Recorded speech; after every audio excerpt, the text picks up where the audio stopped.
Hello, तुमच्याही घरातलं basin खूप घाण वास मारतंय का? त्याच्यामध्ये पाणी साचतंय का? ते लवकर पाणी खाली जात नाही का? अशा समस्या जर तुमच्यासोबत येत असतील तर अजिबात काळजी करू नका. मी तुमच्यासोबत एक छान असा DIY शेअर करणार आहे. एकही रुपया तुम्हाला खर्च करायची गरज नाही आणि त्यासाठी तुम्हाला माझा व्हिडिओ जो आहे संपूर्ण स्किप न करता पाहायचा आहे. तर चला, आता हे पाणी जे आहे ना साचलेलं असतं आणि आपल्याला खूप घाण वाटतं, किळस वाटतं आणि या पाण्यातून वास येतो आणि आपल्याला इतकं घाण वाटतं ना अशा वेळेस की काय करावं काही सुचत नाही आणि आपलं जे डोकं चालणारं असतं ना ते सुद्धा बंद पडतं. कारण की या कामामुळे आपल्याला पुढच्या गोष्टींना खूप उशीर होत असतो. आता हे संपूर्ण पाणी जे आहे ना आता खाली गेलेलं आहे. आता हे जे बेसिंग आहे ना पूर्ण क्लीन करायचं आहे आपल्याला.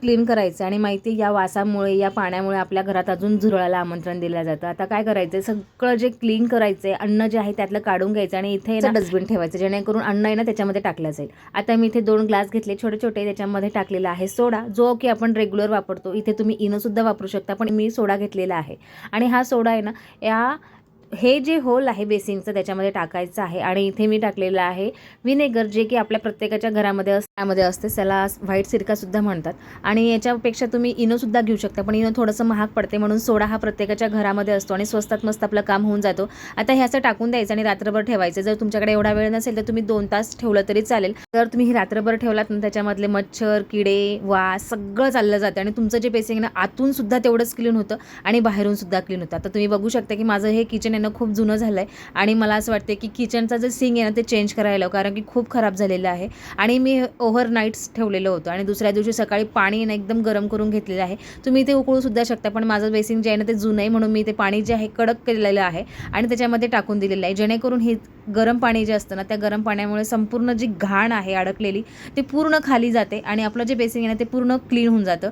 आणि इथे तुमच्याकडे कोणतं पण डिशवॉश असो किंवा लिक्विड असो, भांडे घासायचं असू देत किंवा वॉशिंग मशीनचं असू देत, ते टाकून द्यायचं आणि हे जे बेसिंगमध्ये टाकून स्वच्छ घासून घ्या जेणेकरून आपलं जे बेसिंग आहे ना एकदम चकपक क्लीन दिसतं. आता संपूर्ण घासून घ्यायचं, जास्त मेहनत करायची गरज नाही, जास्त जोर लावायची सुद्धा गरज नाही आहे. तुम्ही एकदम हलक्या हाताने जरी घासलात ना तरी तुमचं जे बेसिंग आहे ना एकदम क्लीन स्वच्छ दिसतं.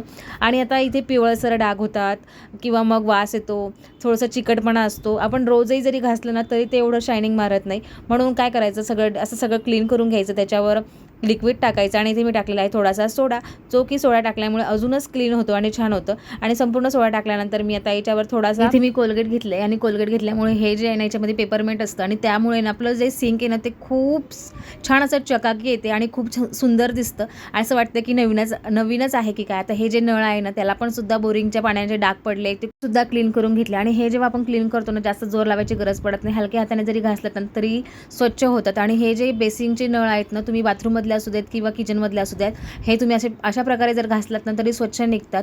आणि हे जे बेसिंग आहे ना या बेसिंगचं पण आता संपूर्ण आपली क्लिनिंग होत चालली आहे, डीप क्लिनिंग. जर तुमच्या बाथरूममध्ये पण अशा वेळेस प्रॉब्लेम येत असेल ना ते सुद्धा तुम्ही अशा प्रकारे घासू शकता. आता इथे ही जाळी आहे ना त्या सुद्धा जाळीला तुम्ही एकदम नीट क्लीन करा जेणेकरून याच्यामध्ये काही अडकणार नाही आणि पाणी जे असतं ना ते पटकन बाहेर जातं. आता इथली जी जाळी आहे ती मी ब्रशने क्लीन केली आणि हे तुम्ही आठवड्यातून किंवा महिन्यातून 2 वेळा तरी नक्की करा जेणेकरून आपल्या बेसिंगचा जो घाण वास असतो ना तो अजिबात येणार नाही आणि पाणी अडकणार नाही. आणि आपल्या प्रत्येकाच्या लाईफमध्ये ना धावपळीच्या वेळेस अशी समस्या हे प्रत्येकाच्या लाईफमध्ये येतेच. माझा जो गॅसचा ओटा आहे तो खूप जुना आहे आणि बेसिंगही तेवढंच जुनं झालेलं आहे आणि त्याच्यामुळे ते असं दिसते. आणि भरपूर वेळा त्याला रिनोव्हेट करायचा मी विचार केला आहे पण आता ते राहून गेलं आहे. यावेळेस नक्की मी रिनोव्हेट करेल. पण हे जे बेसिंग आहे ना खूप वर्षापासून असलं तरी माझं जे क्लिनिंग करायची पद्धत आहे ती याच प्रकारे मी करत असते. त्याच्यामुळे बेसिंग नेहमी स्वच्छ दिसतं आणि छान दिसतं. पाणी जे आहे ते नेहमी अडकून राहत नाही आणि बऱ्याच वेळा क्लिनिंग जर नसेल केली तर पाण्याचा असा मला प्रॉब्लेम येतो. तेव्हा मी ही ट्रिक वापरत असते आणि या ट्रिकमुळे ना माझं पाणी जे आहे ना पटकन खाली जातं. आपण जी ट्रिक वापरली ना त्या ट्रिकमुळे आपला गॅसचा ओटा खूप असा चिकट झालेला असतो. वरची जी फरशी जी असते तेलाचे डाग पडलेले असतात ती सुद्धा चिकट झालेली असते.